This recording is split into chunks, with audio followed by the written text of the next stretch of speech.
Muy buenos días a todos. Somos el grupo 5 conformado por Cristian Camilo Aguilera Polanco, Diego Alejandro Salgado Betancur, Nicolás Rodríguez Alguero, Kevin Alexander Niño Corredor, Carlos Daniel Rincón Mora y quien les habla Nicholson Steve Ochoa García. Y expondremos el capítulo 7 del libro que hemos estudiado en las actuales exposiciones, Los elementos del aprendizaje estadístico, cuyo tema se titula Evaluación y selección de modelos. Uno de los conceptos principales que debemos entender es el de rendimiento de generalización de un método de aprendizaje. Este está relacionado con su capacidad de predicción en datos a pruebas independientes. La evaluación de este rendimiento es extremadamente importante ya que orienta la elección del método o modelo de aprendizaje y nos da una medida de la calidad de modelo finalmente elegido. En la imagen podemos ver tres posibles estados de rendimiento de generalización: infraajustado, generalizado y sobreajustado. Más adelante ahondaremos en este tema y nos daremos cuenta que nuestro objetivo es el generalizado. En esta exposición describiremos e ilustraremos los principales métodos de evaluación del rendimiento y mostramos cómo se utilizan para seleccionar los modelos. Comenzamos con un análisis de la interacción entre el sesgo, la varianza y la complejidad del modelo. La mejor manera de entender la importancia de evaluar la capacidad de generalización es analizando gráficamente. En este caso tenemos un modelo con una respuesta cuantitativa o de escala de intervalo y graficamos el error de predicción contra la complejidad del modelo. Los elementos de este método de aprendizaje son una variable objetivo y, un vector de entradas x y un modelo de predicción f de x que se ha estimado a partir de un conjunto de entrenamiento t. Las herramientas que necesitamos para obtener los datos necesarios son los siguientes: la función de pérdida que vemos ahorita en este slide. Para medir los errores entre y el modelo de aprendizaje de f de x se denota como L de y de f de x. Y tenemos dos opciones típicas: el error cuadrado y el error absoluto. También tenemos el error de prueba, también denominado error de generalización. Es el error de predicción sobre una muestra de prueba independiente, donde tanto como x como y se extraen aleatoriamente de su distribución conjunta, es decir, su población. En este caso, el conjunto de entrenamiento t es fijo, y este error de la prueba se refiere al error de este conjunto de entrenamiento específico. Una cantidad relacionada es el error de predicción o error de prueba esperado, y es la media del error de prueba. Como podemos ver, dentro de este error se evalúa cada uno de los errores de prueba específicos de t.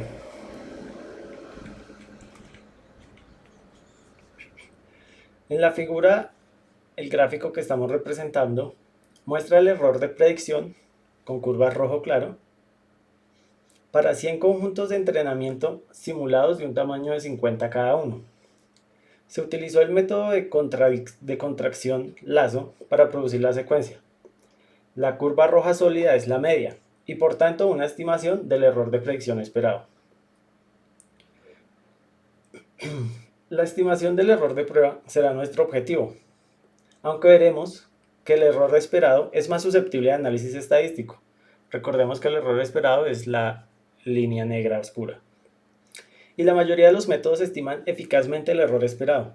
No parece posible estimar eficazmente el error de prueba, dado solo la información del mismo conjunto de entrenamiento. El error de entrenamiento es la pérdida media en la muestra de entrenamiento. Nos gustaría conocer el error de prueba esperado de nuestro modelo estimado f de x a medida que el modelo se hace más complejo. Utiliza más los datos de entrenamiento y es capaz de adaptarse a estructuras subyacentes más complicadas. De ahí que haya una disminución del sesgo, pero un aumento en la varianza. Por desgracia, el error de entrenamiento no es una buena estimación del error de prueba. Como se ve en la figura, el error de entrenamiento disminuye sistemáticamente con la complejidad del modelo y suele llegar a cero si aumentamos la complejidad del modelo lo suficiente.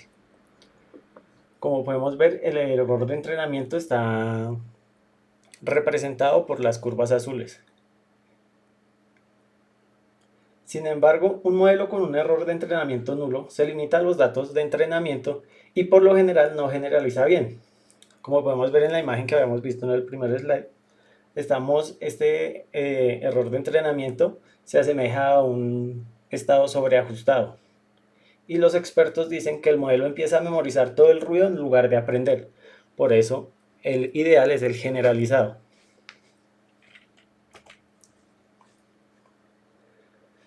La historia es similar para una respuesta cualitativa o categórica. G, que toma uno de los k-valores de un conjunto G, etiquetado por conveniencia como 1, 2 y los números naturales hasta k. G de X como modelo de predicción basado en probabilidades o en algunos casos como la clasificación de un vecino más cercano. Y la cantidad en la segunda función de pérdida que vemos es menos 2 por el logaritmo por el log verosimilitud. Se denomina a veces desviación. De nuevo, el error de prueba es el error de clasificación de la población del clasificador entrenado en un conjunto de entrenamiento T. La log verosimilitud puede utilizarse como función de pérdida para densidades de respuestas generales, como la de Poisson, gamma, exponencial, log normal y otras. Si la probabilidad de x de y es la densidad de y indexada por un parámetro x que depende del productor x, entonces para facilitar la exposición en el resto de estos slides utilizaremos y y f de x para representar todas las situaciones anteriores, ya que nos encontramos principalmente en el escenario de la respuesta cuantitativa, o sea, la pérdida por error cuadrado. Es importante señalar que, de hecho, hay dos objetivos distintos que podemos tener en mente. Selección del modelo, que es la estimación del rendimiento de los distintos modelos para elegir el mejor. Y tenemos la evaluación del modelo, que una vez elegido un modelo, estimar su error de predicción, o sea, el error de generalización sobre nuevos datos. Si nos encontramos en una situación de abundancia de datos, el mejor enfoque para ambos problemas es dividir aleatoriamente el conjunto de datos en tres partes: un conjunto de entrenamiento, un conjunto de validación y un conjunto de prueba. El conjunto de entrenamiento se utiliza para los modelos. El conjunto de validación se utiliza para estimar el error de predicción para la selección del modelo. Y el conjunto de pruebas se utiliza para evaluar el error de generalización del modelo elegido. Es difícil dar una regla general sobre cómo elegir el número de observaciones en cada una de las tres partes, ya que depende de la relación señal-ruido de los datos y el tamaño de las muestras de entrenamiento. Una división típica podría ser la que vemos en el slide, que es el 50% para el entrenamiento, el 25% para la validación y la prueba. Los métodos que se mostrarán en esta exposición están diseñados para situaciones en las que no hay suficientes datos para dividir en tres partes. Una vez más, es demasiado difícil dar una regla general sobre cuántos datos de entrenamiento son suficientes. Entre otras cosas, esto depende de la relación señal-ruido de la función subyacente y de la complejidad de los modelos que se ajustan a los datos. Podemos derivar una expresión para el error de predicción esperado de una regresión de ajuste f de x en un punto de entrada x igual a x sub 0, utilizando la pérdida del error cuadrado. El primer término es la varianza del objetivo en torno a su media real, f de x sub 0. El segundo término es el sesgo al cuadrado, la cantidad por la que la media de nuestra estimación se desvía de la media real. Y el último término es la variancia, la desviación al cuadrado esperada de f de x sub 0 en torno a su media. La figura 7.2 muestra de forma esquemática la relación entre el sesgo y la varianza. En el caso de los modelos lineales, el espacio del modelo es el conjunto de todas las predicciones lineales a partir de P entradas y el punto negro etiquetado con T más cercano es T de X. La región sombrada en azul indica el error, con el que vemos la verdad en la muestra de entrenamiento. También se muestra la varianza del ajuste por mínimos cuadrados, indicada por el gran círculo amarillo, centrado en el punto negro etiquetado como ajuste más cercano en la población.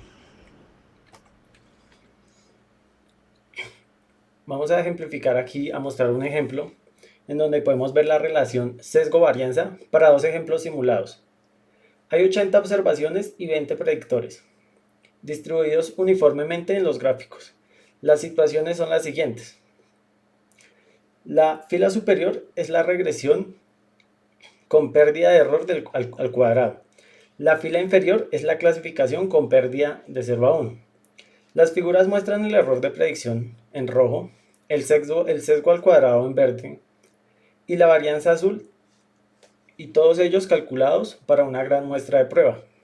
Además, los paneles de la izquierda, y es 0 si x es menor o igual que un medio, y 1 si x es mayor a un medio, y aplicamos k vecinos más cercanos, mientras que en los paneles de la derecha, y es 1 si la sumatoria desde j igual a 1 hasta 10 de xj es mayor que 5, y 0 en caso contrario, y utilizamos la menor regresión lineal de subconjunto de tamaño p.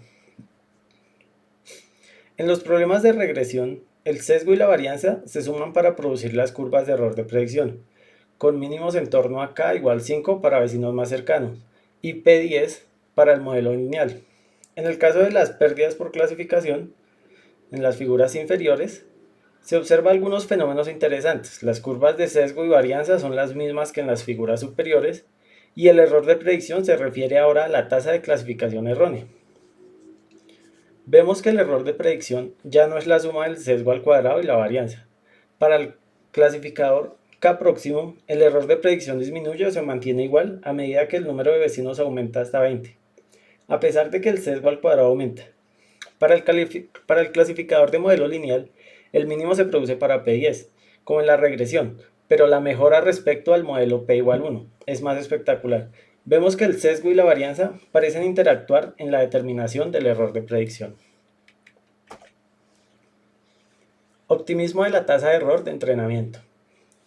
La estimación de la tasa de error pueden ser confusas, porque tenemos que dejar claro qué cantidades son fijas y cuáles son aleatorias. Obsérvese que el conjunto de entrenamiento T es fijo en la expresión 715. El punto x0, y0 es un nuevo punto de datos de prueba, extraído de f, la distribución conjunta de los datos, que es más fácil de analizar estadísticamente. Como ya se ha mencionado, resulta que la mayoría de los métodos estiman efectivamente el error esperado en lugar del e sub t. Ahora bien, normalmente el error de entrenamiento será menor que el error verdadero, error sub t, porque se está utilizando los mismos datos para ajustar el método y evaluar su error. Un método de ajuste se adapta a los datos de entrenamiento, por lo que el error aparente o de entrenamiento será una estimación demasiado optimista del error de generalización, error sub t. Parte de la discrepancia se debe al lugar donde se encuentran los puntos de evaluación. La cantidad error sub t de cantidad error sub t puede considerarse como un error extramuestra, ya que los vectores de entrada de prueba no tienen por qué coincidir con los vectores de entrada de entrenamiento. La naturaleza del optimismo en error es más fácil de entender si nos centramos en cambio en el error dentro de la muestra. La notación y sub 0 indica que observamos n nuevos valores de respuesta en cada uno de los puntos de entrenamiento x sub y desde 1 hasta n. Definimos el optimismo como la diferencia entre error sub i y el error de entrenamiento e sub r. Suele ser positivo, ya que el error suele estar sesgado a la baja como estimación del error de predicción. Por último, el optimismo medio es la expectativa de optimismo sobre los conjuntos de entrenamiento. Aquí, los predictores en el conjunto de entrenamiento son fijos, y la expectativa está sobre los valores de resultado del conjunto de entrenamiento. Por lo tanto, hemos usado la notación E sub y en lugar de E sub t. Por lo general, solo podemos estimar el error esperado omega en lugar de omega sub p, de la misma manera que podemos estimar el error esperado r en lugar del error condicional error sub t. Para el error cuadrático de 0 a 1 y otras funciones de pérdida, se puede demostrar de manera bastante general que omega igual a 2 sobre n por la sumatoria desde igual 1 hasta n de cof de y, virgulilla, y, donde cof indica la covarianza. Así, la cantidad en la que el error subestima el error verdadero depende de la intensidad con la que y afecta a su propia predicción. Cuanto más ajustamos los datos, mayor será la covarianza de y, aumentando así el optimismo.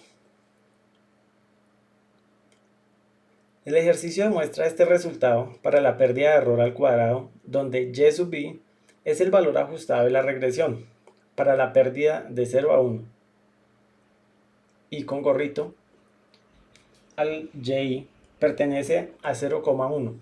Es la clasificación en x sub i, y para la pérdida de entropía, y sub i gorrito pertenece a 0 al intervalo entre 0 y 1. Es la probabilidad ajustada en la clase 1 en x sub i. Esta expresión se simplifica si y sub i gorrito se obtiene mediante un ajuste lineal con d entradas o funciones base. Por ejemplo, para el modelo de error aditivo, y igual a f de x más epsilon, y así la expresión 723 es la base para la definición del número efectivo de parámetros que se discute en la sección 7.6. El optimismo aumenta linealmente con el número de entradas, con el número d de entradas o funciones base que utilizamos, pero disminuye a medida que aumenta el tamaño de la muestra de entrenamiento.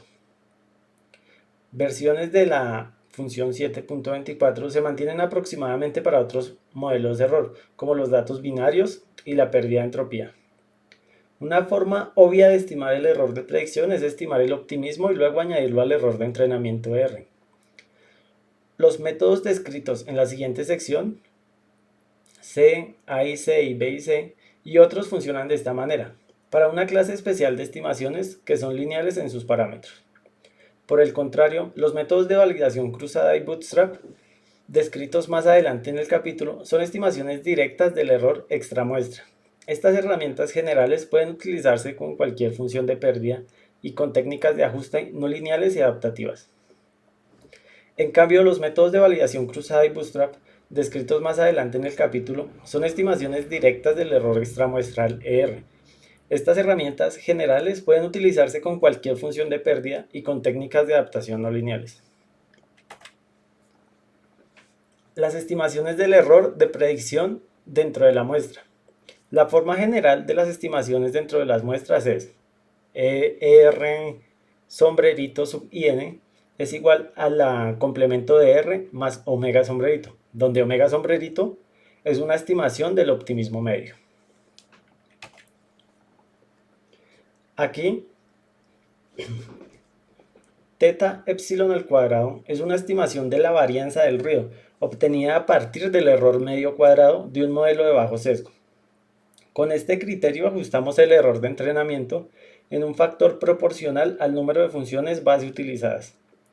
El criterio de información de Akaike es una estimación del error sub IN similar, pero más aplicable cuando se utiliza una función de pérdida del logaritmo verosimilitud. Se basa en una relación similar a la 724 que se mantiene asintóticamente cuando n tiende a infinito.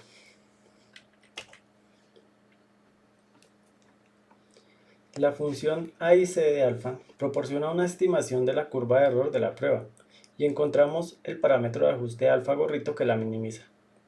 Nuestro modelo final elegido es f de alfa gorrito de x. Obsérvese que si las funciones bases se eligen de forma adaptativa, como en la 723, ya no se cumple. Por ejemplo, si tenemos un total de p entradas y elegimos el modelo lineal que mejor se ajusta con d menor a p entradas, el optimismo superará a 2d sobre n de teta por epsilon al cuadrado. Dicho de otro modo, si elegimos el modelo que mejor se ajusta con d entradas, el número efectivo de parámetros que se ajustan es superior a d. En la siguiente diapositiva se muestra el A y C en acción para el ejemplo de reconocimiento de fonemas. El vector de entrada es el log periodograma de la vocal hablada, cuantificado en 256 frecuencias uniformemente espaciadas. El uso de A y C para seleccionar el número de funciones base minimizará aproximadamente el error M tanto para la entropía como para la pérdida de 0 a 1. La fórmula simple se cumple exactamente para los modelos lineales con errores aditivos y pérdida de error al cuadrado, y aproximadamente para los modelos lineales y las probabilidades logarítmicas. En particular, la forma no es válida en general para la pérdida de 0 a 1, Efron en 1986, aunque muchos autores la utilizan en este contexto. En la figura de este slide, A y C, utilizado para la selección del modelo para el ejemplo de reconocimiento de fonemas de la sección 523, la función de coeficiente de regresión logística beta de f igual a pm con m igual a 1 y hm de f, teta por m, se modela como una expansión en m funciones base spline. En el panel de la izquierda vemos el estadístico A y C, utilizado para estimar el error sub IN. Utilizando la pérdida de log verosimilitud, se incluye una estimación del ER basada en una muestra de prueba independiente. Lo hace bien, excepto en el caso extremadamente sobreparametrizado de m igual a 256 parámetros para n igual a 1000 observaciones. En el panel de la derecha se hace lo mismo para la pérdida de 0 a 1, aunque la fórmula A y C no se aplica estrictamente aquí, hace un trabajo razonable en este caso. El concepto de número de parámetros puede generalizarse, especialmente en los modelos en los que se utiliza la regularización en el ajuste. Supongamos que apilamos los resultados y1, y2 hasta yn en un vector y de forma similar para la predicción y gorrito. Entonces, un método de ajuste lineal es aquel para el que podemos escribir y gorrito igual a s sub y, donde S es una matriz n por n, que depende de los vectores de entrada x sub y, pero no de los y sub y. Los métodos de ajuste lineal incluyen la regresión lineal sobre las características originales o sobre un conjunto de bases derivadas, y los métodos de suavización que utilizan la contracción cuadrática, como la regresión Ritke y los splines de suavización cúbicos. El número efectivo de parámetros se define como df de s igual a trace de s. La suma de los elementos diagonales de S, también conocida como grados de libertad efectivos. Obsérvese que si S es una matriz de proyección ortogonal sobre una base, la suma de los elementos diagonales de S, también conocida como grados de libertad efectivos.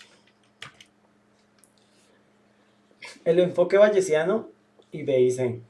El criterio de información bayesiano, B y C por sus siglas, también conocido como criterio de Schwarz, es aplicable en entornos donde el ajuste se lleva a cabo mediante la maximización de una probabilidad logarítmica. La forma genérica del BIC es menos 2 veces la probabilidad logarítmica más la suma del producto del logaritmo natural de n con d, donde n representa el número de datos del modelo, d la cantidad de parámetros, el log-lic representa la maximización de la probabilidad logarítmica, aunque en otros textos se presenta con el logaritmo natural de L, donde L es el valor máximo de la función de verosimilitud. Bajo el modelo gaussiano, asumiendo que la varianza es conocida, entonces el menos 2 log-lic es igual a, hasta una constante, la sumatoria desde i hasta n de y sub i menos f gorro de x sub i al cuadrado sobre la varianza. Para denotar la pérdida de error al cuadrado, n por el error sobre la varianza. Por lo tanto, podemos y se puede escribir como n sobre la varianza multiplicado por la suma del error más el logaritmo natural de n multiplicado con d por la varianza sobre n. Por lo tanto, BIC es proporcional a A y C. C sub p con el factor 2 reemplazado por logaritmo natural de n, asumiendo que n es mayor a la constante de Euler elevado al cuadrado, el cual se aproxima a la 7,4x. El PIC tiende a penalizar los modelos complejos más fuertemente, dando preferencia a modelos más simples en la selección. Al igual que con A y C, la varianza normalmente se estima mediante el error cuadrático medio de un modelo de bajo sesgo utilizando la validación cruzada. Esto quiere decir que el BIC mide la calidad relativa del modelo. Generalmente selecciona el modelo más abstracto, pues es más sencillo y por ello hace predicciones a menor detalle con los datos del modelo. Pero a su vez permite ajustar el modelo con más parámetros de forma más simple, ya que el A y C predice de forma más detallada con los datos previos del modelo. En enfoque bayesiano y BIC los ejemplos. En el primer ejemplo, muy sencillo, se muestra como un modelo abstracto. Como se puede apreciar, se calcula tanto el BIC como el A y C. De 1 a 7 variables, donde aprecia la penalización de ambos criterios de selección, ya que al aumentar el número de parámetros, esto conlleva un aumento de la varianza y del error. Se puede apreciar que el BIC permite un abanico más amplio de situaciones, ya que al ampliar la cantidad de variables, tiene una puntuación más alta que la IC a pesar de ser un modelo menos preciso. En la segunda gráfica a la derecha, se aprecia la variación del sesgo del modelo y la varianza con el aumento de parámetros. Como se puede apreciar cuando hay pocos parámetros, la varianza y el error son bajos, pero el sesgo de la estimación del modelo. Esto se va corrigiendo a medida que se aumenta la cantidad de parámetros, aunque esto conlleva en el eventual aumento de la varianza, por el cual se debe buscar el punto medio donde el modelo no es innecesariamente complejo, más parámetros, y a su vez tenga el sesgo más bajo posible. El objetivo del factor Bayes es cuantificar el soporte de un modelo sobre otro, independientemente de si estos modelos son correctos. Con el fin de emplear una proporción, supongamos que tenemos un conjunto de modelos candidatos M sub M, tal que M es igual a 1, 2, 3 y así sucesivamente hasta M. Y para cada modelo su correspondiente número de parámetros θ sub M, y se debe elegir el mejor modelo entre ellos. Suponiendo que tenemos una distribución previa P sub R de θ sub M, dado que M sub M para los parámetros de cada modelo M sub M, la probabilidad posterior de un modelo dado corresponde a la distribución de la probabilidad de M sub M multiplicado por la distribución Z dado M sub M. Entonces equivale a la distribución de la probabilidad de M sub M por la integral definida de la distribución de la probabilidad de Z dado θ sub M y M sub M por la probabilidad de θ sub M dado M sub M por D multiplicado con θ sub M, donde Z representa los datos de entrenamiento de un modelo particular X sub I, Y sub I desde 1 hasta N. Para comparar dos modelos se deben formar las probabilidades de la siguiente forma. La distribución de la probabilidad de M sub M dado Z por la probabilidad de M sub I dado Z es igual a la probabilidad de M sub M sobre la probabilidad de M sub I multiplicado por la probabilidad de Z dado M sub M sobre la probabilidad de Z dado M sub I. Si las probabilidades son mayores que 1, elegimos el modelo M. De lo contrario, elegimos el modelo L, siendo finalmente el factor de Bayes la distribución de la probabilidad de Z dado M sub M sobre la probabilidad de Z dado M sub L. Esto asumiendo que todos los modelos son uniformes. Es importante saber que los modelos son estadísticamente significativos cuando la probabilidad de la hipótesis nula es inferior a un umbral establecido. Por ejemplo, se tienen modelos que determinan establecer si una determinada dieta funciona en un determinado tiempo. La hipótesis nula dice que la dieta no hay diferencia del peso antes y después de la dieta, y el factor de Bayes se puede seleccionar del modelo más adecuado. Gracias a la inferencia bayesiana, con los datos del modelo se establece un modelo de probabilidad previa, con el fin de obtener nuevos datos, y con los nuevos datos se obtiene la probabilidad posterior. Longitud mínima de descripción. El enfoque de longitud mínima de descripción MDL brinda un criterio de selección formalmente idéntico al enfoque BIC, pero está motivado desde un punto de vista de codificación óptimo. Pensamos en nuestro dato Z como un mensaje que queremos codificar y enviar a otra persona, el receptor. Pensamos en nuestro modelo como una forma de codificar el dato, y elegiremos el modelo más parsimonioso, es decir, el código más corto para la transmisión. Supongamos primero que los posibles mensajes que podríamos querer transmitir son Z1, Z2 y así sucesivamente hasta ZM. Nuestro código usa un alfabeto finito de longitud A, por ejemplo, un código binario de 0,1, de longitud n igual a 2. He aquí un ejemplo con 4 posibles mensajes y una codificación binaria: Z1 código 0, Z2 código 10, Z3 código 110, Z4 código 111. Si en general los mensajes son enviados con probabilidad Z sub i, variando i desde i igual 1 hasta n probabilidades, El famoso teorema de Shannon dice que se deben usar longitudes de código tal que L sub i es igual al logaritmo en base 2 de la probabilidad de z sub i, y la longitud media del mensaje es definida como menos el logaritmo de la probabilidad y dado θ m de x menos el logaritmo de la probabilidad de θ dado m.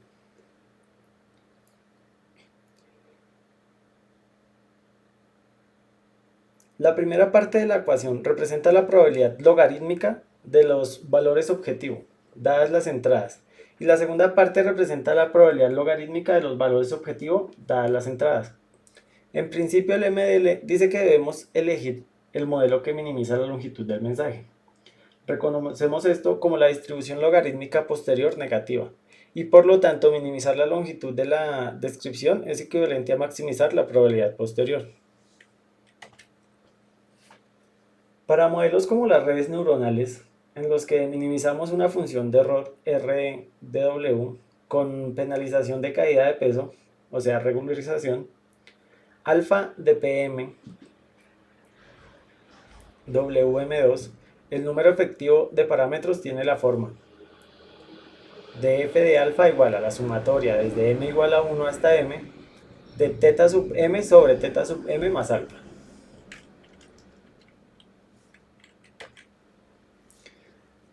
Dimensión de Babnik-Chervonenkis. A continuación vamos a hablar sobre la dimensión de Babnik-Chervonenkis, y podríamos empezar diciendo que es una medida de dificultad en el uso de estimaciones de errores de las muestras de necesidad de especificar el número de parámetros utilizados en nuestro ajuste, aunque el número efectivo de parámetros introducidos anteriormente puede ser útil en algunos modelos no lineales, no es completamente general. Supongamos que tenemos la clase indicadora f de x, alfa, indexada por alfa, y f es función lineal de indicadora con valores de 0 o 1. Si alfa es igual a alfa sub 0, alfa sub 1, y f está dada por la función indicadora L que vemos en pantalla, entonces pareciera razonable decir que la complejidad de la clase f es el número de parámetros que tenemos nosotros. Pongamos número de parámetros p, por ejemplo, así que sería el número de parámetros p más 1. Veamos el siguiente caso. Tenemos la función f de x, sucesivamente, donde x y alfa son números reales, siendo alfa un valor que está indexado en el parámetro vector. La función de seno 50x se encuentra graficada en la figura 7,5 y se ve cómo representa bastante ondulación, que se vuelve aún más áspero, con mayor cantidad de ondas, a medida que aumenta la frecuencia alfa, pero solo tiene un parámetro a. A pesar de esto, no parece razonable concluir que tiene menor complejidad que la función indicadora lineal, en p igual 1. Nótese cómo esta función divide los puntos vacíos de los puntos llenos en dos zonas. Esto será importante a continuación.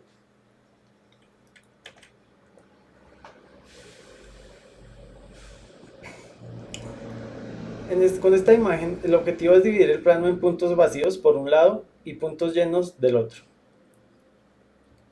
Podemos ver en las primeras tres gráficas cómo la clase de líneas en el plano se puede romper 3 puntos. El último panel muestra que esta clase no puede romper estos 4 puntos, ya que ninguna línea colocará los puntos vacíos de un lado y los llenos del otro. Por lo tanto, el BC de la clase de líneas rectas en el plano es 3.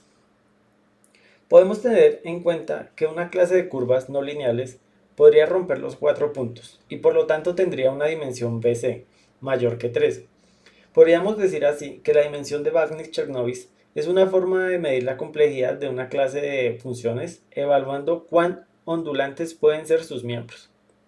La dimensión BC de la clase indicadora de f que habíamos visto se definirá como el mayor número de puntos que se pueden romper por miembros de la misma. Se dice que un conjunto de puntos destruidos por una clase de funciones si no importa cómo asignamos una etiqueta a cada punto. Un miembro de la clase podría separarlos perfectamente. Hasta ahora hemos discutido la dimensión BC por Babnik-Chernovis, solo de las funciones de indicador, pero esto se puede extender a funciones de valor real. La dimensión BC de la clase de funciones del valor real g de x, alfa se define como la dimensión BC de la clase de indicador L de g de x, alfa menos beta mayor a 0, donde beta toma valores sobre el rango de g. Se puede utilizar la dimensión BC para construir una estimación del error de predicción. Hay diferentes tipos de resultados disponibles. Utilizando el concepto de dimensión BC, se pueden probar resultados sobre el optimismo del error de entrenamiento al usar una clase de funciones. Un ejemplo de tal resultado es el siguiente. Si ajustamos n puntos de entrenamiento usando una clase de funciones f de x, alfa, teniendo bc dimensión h, entonces con probabilidad al menos de 1 hasta epsilon sobre los conjuntos de entrenamiento. A continuación podemos observar cómo es la estimación de llegar a ella. Primero comenzamos diciendo que nuestro error de prueba va a ser menor o igual a nuestro error de entrenamiento más una operación adicional. Pero ya comenzando por poder descartar que el error de prueba va a ser menos igual que una suma, a un factor sumando que se le aplica al error de entrenamiento, podemos comenzar a estimar mucho mejor ese error. El valor de epsilon podemos verlo aquí. Esto es lo que significa el valor y estos límites que ya veremos un poco más en su sentido. Y en este valor de epsilon encontramos la h, que como hemos dicho antes, lo estamos usando como nuestra dimensión. Esta figura ya la vimos anteriormente, ya nos la mostraron en el punto 7.3, para un ejemplo simulado. Error de predicción esperado en rojo, sesgo al cuadrado en verde y varianza en azul. Gráficos que evidencian la distribución del error relativo. Los resultados cuando se usan AIC, BIC y SRM para seleccionar el tamaño del modelo. Para los ejemplos vistos anteriormente, los mostramos así. AIC. Se busca seleccionar el tamaño del modelo para el ejemplo que se acaba de enunciar. Vamos a explicarlo más a detalle. Para el caso de los resultados clasificados con KNN, o sea, el vecino K más cercano, el índice del modelo alfa se refiere al tamaño del vecindario, mientras que para los reg sobre alfa se refiere a nuestro tamaño, el subconjunto que seleccionamos. Usando cada método de selección, es decir, AIC, BIC y SRM, estimamos el mejor modelo alfa para encontrar su verdadero error de predicción en un test predeterminado.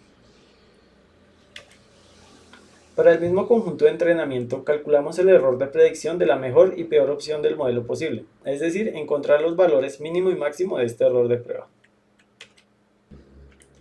Los diagramas que estamos viendo muestran la distribución de esta cantidad mencionada.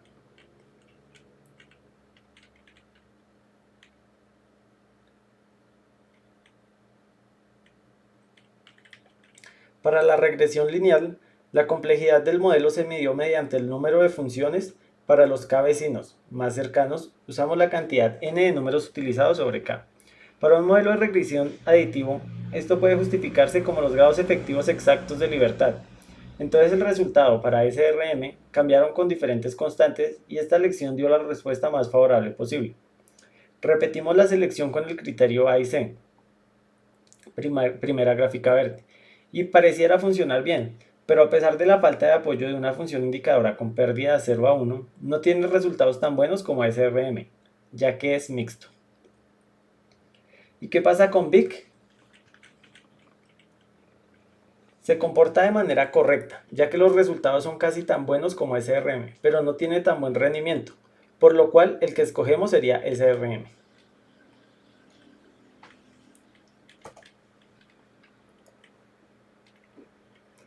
¿Cómo hacemos para calcular este error? Pues se calcula de la siguiente manera. Este es el error relativo que vamos a emplear para calcular los gráficos vistos anteriormente y representan el error de un modelo usado en relación con el mejor modelo posible.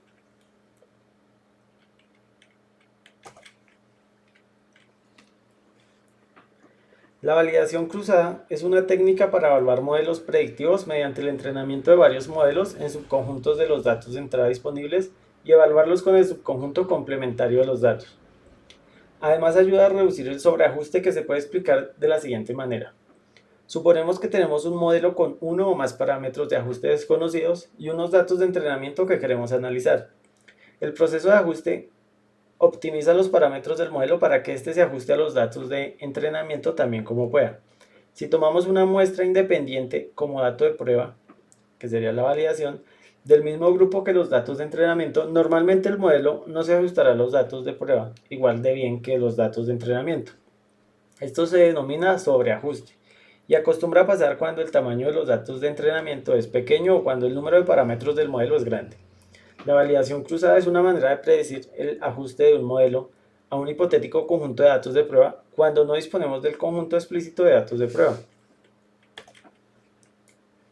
Si se cuenta con suficiente información, se podría usar por parte de un conjunto de datos para validación y con este se determinaría el rendimiento de nuestro modelo predictivo.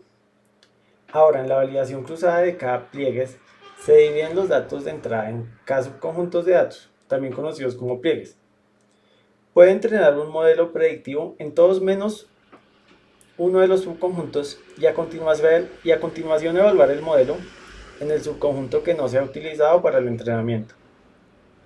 Este proceso se repite cada veces, es decir, cada iteraciones, con un subconjunto diferente reservado para la evaluación y excluido del entrenamiento cada vez. En el diagrama se muestra un ejemplo de los subconjuntos de entrenamiento y de los subconjuntos de evaluación complementarios, generados para cada uno de los 5 modelos que se crean, y se entrenan durante una validación cruzada de 5 iteraciones. El modelo 1 utiliza el primer 20% de los datos para la evaluación y el 80% restante para el entrenamiento. El modelo 2 utiliza un segundo subconjunto del 20% para la evaluación y los 4 subconjuntos restantes de los datos para el entrenamiento y así sucesivamente. Finalmente, el error consiste en repetir y calcular la media aritmética obtenida de las medidas de evaluación sobre diferentes particiones. Si el K es muy alto, implica mucho costo computacional de entrenamiento, pero un sesgo reducido. Además puede enfrentar una alta varianza, debido a que los conjuntos de entrenamiento son muy similares entre sí. Con un K reducido, la validación cruzada tiene baja varianza, pero puede tener un sesgo dependiendo de si el rendimiento del método cambia con el tamaño del conjunto de entrenamiento. Por lo tanto, en el libro se concluye que 5 o 10 pliegues es un buen valor para K, dado también que muchos conjuntos de entrenamiento actuales cuentan con conjuntos de entrenamiento suficientemente grandes. Al aplicar un modelo, a menudo hay varias opciones de ajuste disponibles y por supuesto uno desea seleccionar los parámetros que minimizan algunas características de error. Una forma de hacer esto es aplicar la validación cruzada y probar un conjunto de diferentes parámetros de ajuste para ver qué conjunto de la tasa de error más baja. Esta es la manera incorrecta. El problema con el enfoque que se entrena muchos modelos diferentes y algunos seguramente funcionarán mejor que otros, por lo que al seleccionar el modelo de mejor rendimiento e informar las tasas de error correspondientes, esencialmente está tomando el modelo que se ajusta mejor en el dato de prueba. Ahora bien, no hay nada de malo en este enfoque, ya que generalmente es así como las personas ajustan los modelos para seleccionar el mejor rendimiento. La única pieza que falta es la parte de prueba real, que debe realizarse con un conjunto de validación de espera o una validación cruzada añadida para poder realmente saber qué tan bien funciona este modelo seleccionado. El problema se vuelve especialmente evidente con los datos que contienen una gran cantidad de características y un n bajo. La selección de características en función de la correlación con las etiquetas no garantiza una correlación real, ya que al seleccionar entre muchas características diferentes, el proceso de selección está obligado a encontrar algunas de ellas correlacionadas con las etiquetas. Digamos que tenemos 5 millones de funciones y 50 muestras. Si nos fijamos lo suficiente, hay algunas de estas características que tienen una correlación muy alta con las etiquetas y por lo tanto parecen buenos predictores. Entonces, si aplicamos algún procedimiento de selección y seleccionamos las características prometedoras en función de las etiquetas y luego estimamos las tasas de error mediante la validación cruzada, podremos obtener una tasa de error muy baja. El problema es que el proceso de selección se puede considerar como un entrenamiento, ya que estamos seleccionando funciones en función de las etiquetas y se debe realizar una validación por separado. La dirección correcta es Seleccione las funciones mediante la validación cruzada, pero con un conjunto de validación de retención. Primero ajuste el modelo y la selección de características con validación cruzada y realice la evaluación final en el conjunto de validación. De esta manera, la prueba real se realiza en datos no vistos y el sesgo de selección de características en el error solo ocurre en la parte validada cruzada del conjunto de datos.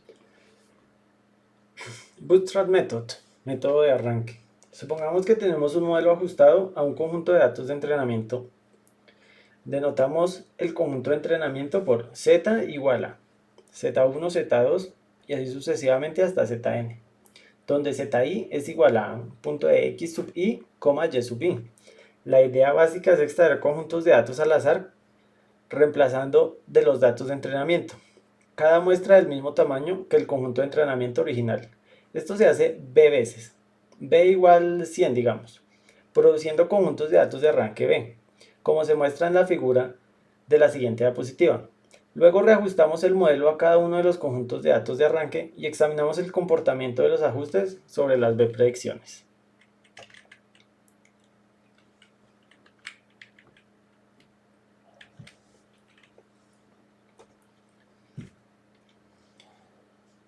En la figura SZ es cualquier cantidad calculada a partir de los datos Z, por ejemplo la predicción en algún punto de entrada. Del muestreo Bootstrap podemos estimar cualquier aspecto de la distribución de ese Z, por ejemplo, su varianza, donde la varianza es igual a la sumatoria de todos los B's, tal que S de Z a la B sobre B. Tenga en cuenta que la varianza sombrero puede considerarse como una estimación de Monte Carlo de la varianza de S de Z, bajo muestreo de la función de distribución empírica f gorrito para los datos de Z1, Z2 hasta Zn. ¿Cómo podemos aplicar el Bootstrap para estimar el error de predicción? Un enfoque sería ajustar el modelo en cuestión en un conjunto de muestras de arranque y luego realice un seguimiento de qué también predice el conjunto de entrenamiento original. Si la función f sombrerito por b de xy es el valor predicho en x sub i, el modelo ajustado al conjunto de datos de arranque b décimo, nuestra estimación es el error sombrerito sub boot es igual a 1 sobre b por 1 sobre n por la sumatoria desde b igual a 1 hasta b de la sumatoria de i igual 1 hasta n de la función de error evaluada con y sub i y el valor predicho en x sub i del modelo ajustado. Sin embargo, es fácil ver que el error de subboot no proporciona una buena estimación en general. La razón es que los conjuntos de datos de arranque actúan como muestras de entrenamiento, mientras que el conjunto de entrenamiento original actúa como muestra de prueba, y estas dos muestras tienen observaciones en común. Esta superposición puede hacer que las predicciones sobreajustadas parezcan poco realistas, y es la razón por la que la validación cruzada usa explícitamente datos que no se superponen para las muestras de prueba y entrenamiento. Consideremos, por ejemplo, un clasificador de un vecino más cercano aplicado a un problema de clasificación de dos clases, con el mismo número de observaciones en cada clase, en el que los predictores y las etiquetas de clase son de hecho independientes. Entonces la verdadera tasa de error es 0,5, pero las contribuciones a la estimación Bootstrap ER sub boot serán 0 a menos que la observación I no aparezca en la muestra de arranque B. En este último caso tendrá la expectativa correcta de 0,5. Ahora la probabilidad de observación I perteneciente al ejemplo Bootstrap B es igual a 1 menos 1 sobre n a la n, que es equivalente a 1 menos e a la menos 1, que es igual a 0,632.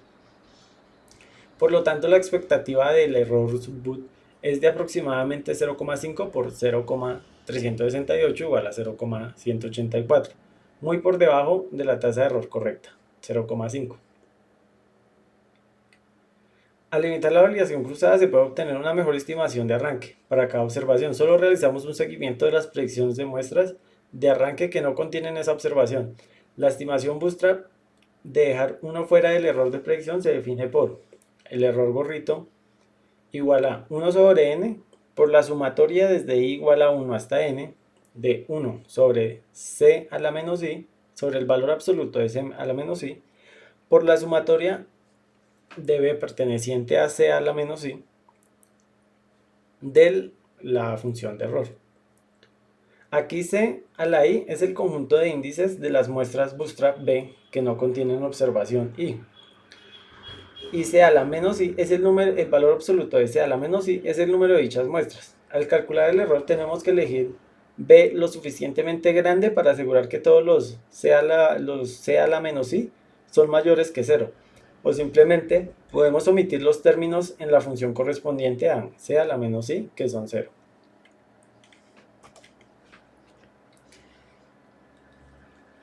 En la figura se muestran los resultados de la validación cruzada de 10 veces y la estimación de arranque de 0,632. En los mismos 4 problemas anteriores. Como en esa figura, esta figura muestra diagramas de caja. El error al usar el modelo elegido en relación con el mejor modelo, hay 100 conjuntos de entrenamiento diferentes, representados en cada diagrama de caja. Ambas medidas funcionan bien en general, tal vez igual o ligeramente peor que la figura anterior.